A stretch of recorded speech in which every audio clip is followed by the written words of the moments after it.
Welcome back to My Conscious Dad on your hometown station, AM 1220, KHTS. If you're just joining us, today we are talking about how to deal with difficult people. And earlier in the show, Dad, you were talking about how people aren't really difficult. We just experience them as being difficult because we haven't learned how to interact with them in a powerful way. What is a powerful way? What does that look like? That's a great question. But let me also reiterate that I'm not saying that people are difficult because there's only one option, and that's because you haven't mastered the ability to deal with them in a powerful way. But I want to open that up as a possibility, because I don't know for sure that, the people in your life, but I know that for me, when I'm open to the possibility that I haven't mastered a certain way of being, that I can connect with them, and we can create an environment where it's safe to share and agree to disagree and all that. But I want listeners to just be open to the possibility that you haven't figured out how to really engage with them to be able to have a powerful relationship with them. Otherwise, you would have already have figured that out. Like all the easier ones, the ones that kind of, you guys are like-minded and you get on, you kind of like are from the same club or cut from the same cloth. You guys see eye to eye and you have this great banter back and forth, and you just enjoy spending time with them. The ones that you haven't figured out how to create that with them, because what it's going to call forth in you is to reinvent yourself, to master some other attributes about yourself, access some more potential within you to be able to create it with those people. And that's why they would become difficult to you in your eyes. But that doesn't mean that they're difficult like it's linear, like that's just the truth about them. It's just your experience that they're difficult. So first, change, again, the word that you use into that they appear to you to be unreasonable, or that it's a challenge for you to figure out how to create that relationship. But to answer your question specifically about how to interact with them in a powerful way, the first thing I'm going to recommend is that you practice the art of being more compassionate for them. It takes an ability to be compassionate for someone else that they might possibly be struggling with the art of relating. No one has ever taught them how to be open-minded. No one ever taught them how to communicate effectively. No one taught them how to be in a relationship, to be able to let someone else have an opinion, and then you allow them to be okay with that opinion, and then you share their opinion. No one ever taught us how to be in relationships, or no one ever put us in classes to learn how to communicate effectively. Be compassionate that the other person you're having a conversation with, that they're not open to all possibilities. Be compassionate that there's a possibility that they haven't learned how to surrender the possibility of being right. You got to remember, some of us have interpersonal addictions, and one of the interpersonal addictions is I'm addicted to being right. And if you're in a relationship with someone that has that kind of addiction, then I can see how they would show up difficult in your life, because they're always arguing with you and they're always defending their perspective and their point of views, and they can be that difficult person for you from your perspective because they always want to be right about the way they see it. But if you can have compassion for people that they're in their journey and they're struggling, I think that would be one of the first phases to kind of allow you just be in that relationship and not get tagged, or not get take things personal, or not feel like you have to defend yourself all the time. So I think those would be the first opening stages of having a powerful being with them in a powerful way. And I think sometimes being compassionate towards someone isn't necessarily even digging that deep and being close or anything. It's sometimes just saying, hey, you know what, I've been there before. Yeah. I know what that's like. Right. That's right. I'm going to treat you the way I wish somebody would have treated me in that situation. That's right. And so the version of me, the Alex 3.0, when I was struggling with trying to, get people to see it my way, and, I never, no one ever lets me have a voice. And when I was in that earlier journey, I wish I had other people that were compassionate for me in that process, and didn't roll their eyes and label me as a difficult person. And so, like you said, put yourself in their shoes and see them for, how they're showing up in that moment, and have some compassion for them that, hey, they're a little bit, on their on a lower level of their journey of figuring out how to, practice or evolve into that open-minded and, happy-go-lucky and the type of person that can see all possibilities, and you guys can laugh and, learn and be okay with agreeing to disagree and all that kind of stuff. So it would start off with some compassion. The other thing that other component I would throw in there when it comes to showing up in a powerful way is to be patient. I think patience gets you a long way, and a lot of us aren't patient. We haven't mastered that art, and so we're not, patient with people, and we don't let them, be in that process, and we want it when? Right now. We want it right now, and that's not going to happen like that. People need some time to figure out who they are and what they're about, and we just got to be patient with them and allow that process to unfold. And while we're being patient, we can also give ourselves permission to model for that person across from us what it looks like to be a great listener, to be open-minded.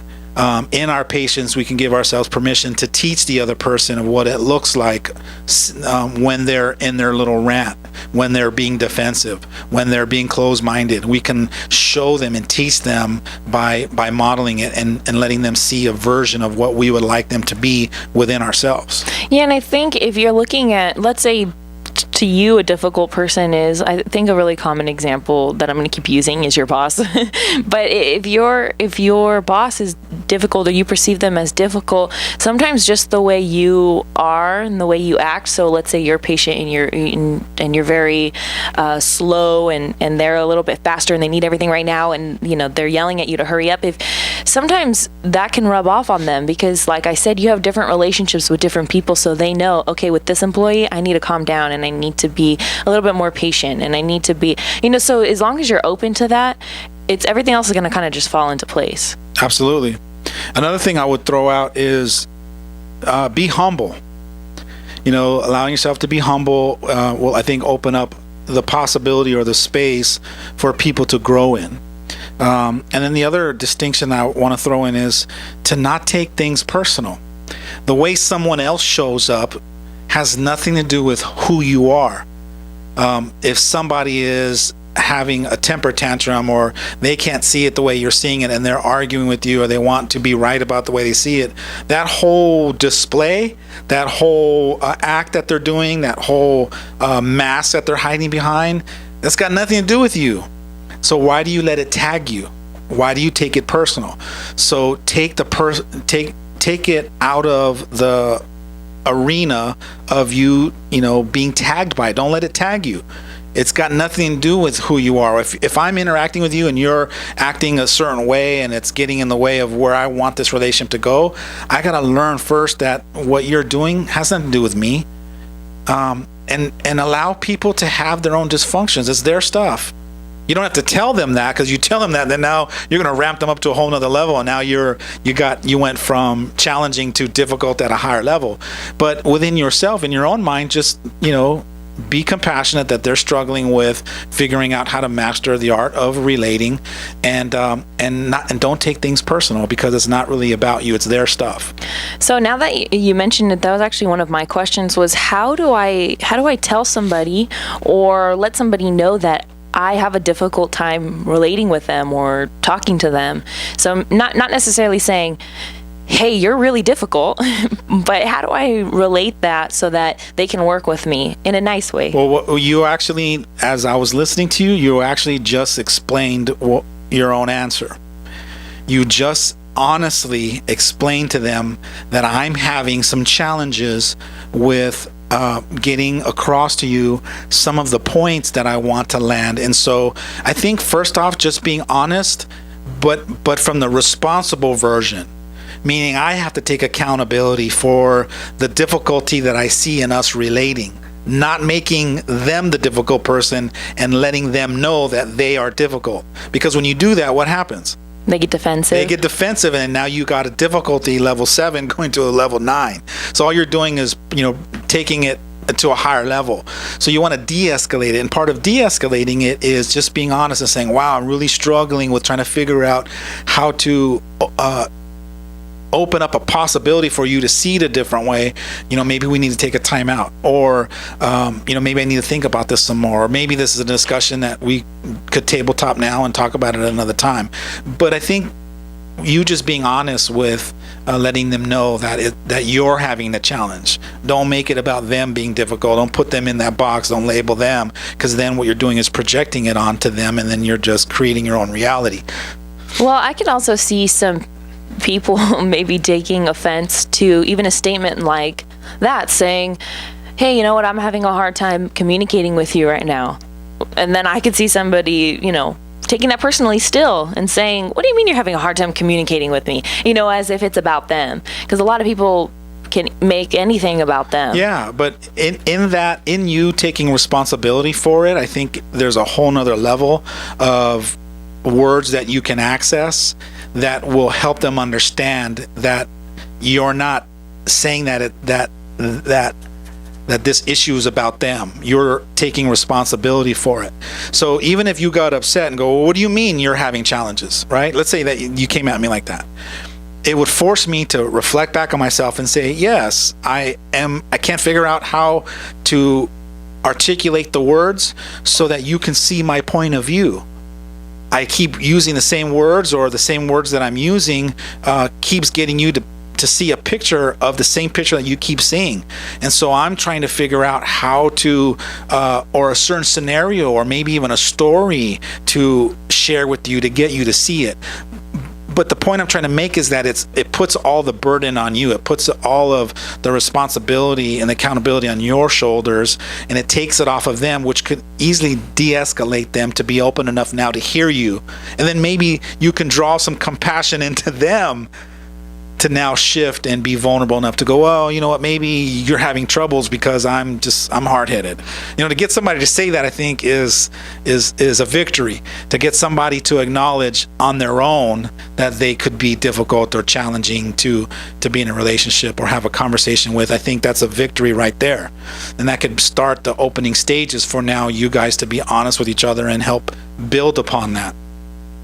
Yeah, I really like what you said earlier about saying, hey, you know what, maybe we should take a break and come back to this conversation, because in that you can now go and think about the exact words you want to use, or finding different words that they might relate to better. And while they go take their break, they can probably reflect and think, maybe I am being difficult. Maybe I should lay off a little bit. Yeah, but you can't come up with that solution to do the timeout thing if you're making it about them and making them bad and wrong and making them the difficult one, and you're being right just now about that they're the one that can't hear you and all that kind of stuff. But if you shift into the responsible version and now you go to that compassionate place, all of a sudden there's new solutions for you. There's new ideas. And from that world of unlimited possibilities, from being responsible, you can come up with the creative idea of, hey, let's take a time out. We're obviously not, hearing each other, and let's see if we can, at a later time, find new solutions to come to an agreement. Yeah, and that's actually being neutral, which is a whole nother show that we actually already did. So that's right. You can go back and find that one. And so there's some other stuff. There's, I want to speak about giving people the idea or the create a picture of allowing it to be okay that other people are on their own journey of figuring out how to be in relationships or how to master the art of relating, and let it be okay that they're struggling. And that and from that, letting it be okay, I think you're going to start to find that you can feel that compassionate for them, and which creates a different space. It shifts your come from a compassionate place. You're able to understand them a little bit more. You're able to put yourself in their shoes when you were there, or when, and that kind of thing. And so it lightens the mood a little bit, and so it doesn't make conflict be a higher possibility. And the other thing I want to say is that there's a certain trick or a secret that I want to share with you if you do, if you are struggling with, relationships with people, is don't be part of the difficulty. What do you think I mean by that? Maybe don't contribute to it? That's right. You are, in any argument, The argument's only happening because you're part of the argument. You're playing a part in it. If you realize you're arguing with somebody that you've labeled difficult, look at the responsible version of how you're playing the part. Well, first of all, you've already decided they're difficult. We talked about that. So that's your part. You're also projecting your fears, and you're also holding people from their past too, right? You have a certain person that you've already labeled difficult from your past, and so you're bringing your past into each new moment, and you're already seeing them from all the 20,000 times that they were difficult in other conversations. You're now projecting that into this moment. Instead of going, hey, we're going to go talk to Tim today, I project that Tim's going to be an amazing, open and loving space, and we're going to have an awesome conversation. Let's try something different, right? So don't be part of the difficulty. Be the proactive solution for it. Be the space for them to trust and to open up and to be willing to see a new idea, a new concept that you're introducing. So going just a little bit back, if I'm, for example, like we had said, you start off with the projecting. That's the one thing that I think if you can't take, not that you can't, let's see, if you can take responsibility for that and then shift before you go into it, it's very hard to shift when you're already in an argument, or you're already... It's challenging. It's very challenging to shift when you're in an argument and you're heated up and you're in the moment. But if you go in with the intention, I'm not going to project his past onto him, or I'm not going to hold that past to him, it's a little bit easier going in and then not getting to that place at all. I like what you said. I'm going to shift a couple words. Instead of saying easier, we're going to insert the word effective. I can be more effective in this relationship if I already come to the party with goodies. Think about it like that. When I come to a party, if I'm already coming with, some donuts or some what do you call it? The champagne and all the confetti and all that kind of stuff. What do you think my experience is going to be there?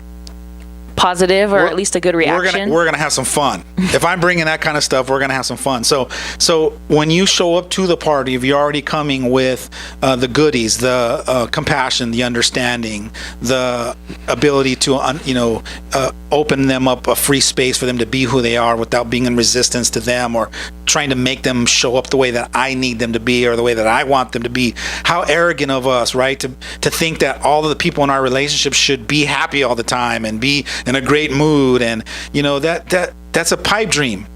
Everyone has their own life. They have their own stuff that they're going through. You can't be that arrogant to think that everyone is going to be happy and go lucky all the time. People are going to have their stuff. So give them the space to be like that. Be that loving environment and that invitation to let people be upset or be challenge you at times, and so that's how I think you can really create a powerful possibility for you to create some extraordinary relationships with people that you've been struggling with in the past. And one thing I want to point out too is when you were saying how arrogant of us to just assume that everyone's going to be the way you want them to. Another thing, we always talk about people who are very analytical, and not that there's anything wrong with that, but in my experience, I understand them to be they need to understand, why is he being like this? Why is she acting like that? And what's really great about people who are analytical is when they try to figure that out, if you're constantly thinking about it, one of the things that you can throw into your library of reasons why people do things is because they can, or that's how they are, or they're allowed to. So I think throwing different tools into your toolbox and saying, hey, this is another option, maybe not one that you usually go to, would be a good idea to throw a new one in. I'm glad you brought the personality matrix into this, because a lot of times if you don't understand that people have different personality styles than you, and once you actually learn the different personality styles in that matrix, then you can actually adapt and shift who you are so that you can speak their language. It's like we talk about the love language. Certain people hear that they're loved in a certain way. Some of us, we hear it that by you offering a gift or you offering an acknowledgement. You'll be surprised how many so-called difficult people that you labeled, when you start an engagement or start to relate to them, if you start off with a compliment, you can shift their whole mood. You can shift the whole context of who they are just by coming and going, hey, those shoes look nice. They do? And all of a sudden it's like Scooby-Doo goes, arr, and now you got them from a loving, open place. So you'll be surprised how powerful you are as the part that you play in the art of relating. Hey, you know what? We're going to go on a break, but stay tuned for more of My Conscious Dad right here on your hometown station, AM 1220 KHTS. Welcome back to My Conscious Dad on your hometown station, AM 1220 KHTS. If you're just joining us today, our topic is how to deal with difficult people, or we should probably actually reword it.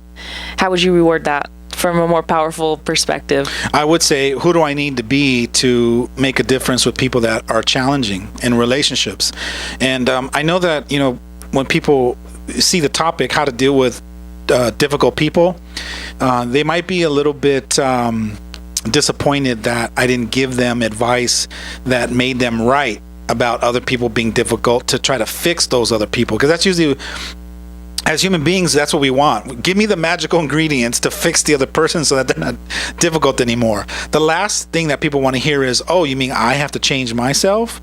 You mean there's more work for me to do? No one wants to do that. They want the magic pill, the little Mickey that they can slip into the drink of the other person, so that when they drink that, all of a sudden they're, hey, buddy, I like what you got to say. Let's do this. It's kind of like, they don't want to take responsibility for who do I need to be to have you not show up as a difficult person, or what kind of work do I need to do that I can understand you and that we can relate to each other and we can agree to disagree so that you're not that difficult person that I've labeled you. Hey, one of the questions too I wanted to ask before we wrap up the show is, how do I not get frustrated? It seems like in the middle of it, it's like you want to just punch them in the face. That's a great question. The way that you don't get frustrated is be open to the possibility that you might be a little bit of a control freak. Would you agree? Yes. All right. So there's a little bit of a control freak in each one of us, and the reason why we get frustrated is because we want that other person to be the way that we want them to be. It's almost like, if we had a little remote control of the way people show up in our relationships, that would be the one thing that we would guard with our lives, because I can manipulate that remote control to have you show up in a way that makes me feel better about myself. In a relationship, if I had your remote control that worked you, I would have you listen to me. I would have you understand what I'm saying. I would have you ask me certain questions about my day that would make me feel better about myself. I would have you be polite and always asking me what I needed from you, or I would have you offer me things. Like that little control part of me, if you think about it, it's the control that you want to have over people to show up in a relationship that pleases you. And you have to be willing to realize that you have no control over other people, and you have to learn how to surrender that. Let it go. You can't control others. And the only reason why you're frustrated or mad is because you can't control the other person. There's some psychological resistance to the other person showing up however they choose to. So I think that the peace comes from you deciding, I have no control over you. God gave you the ability and the free will to choose and to be whoever you are in any given moment. And give them that.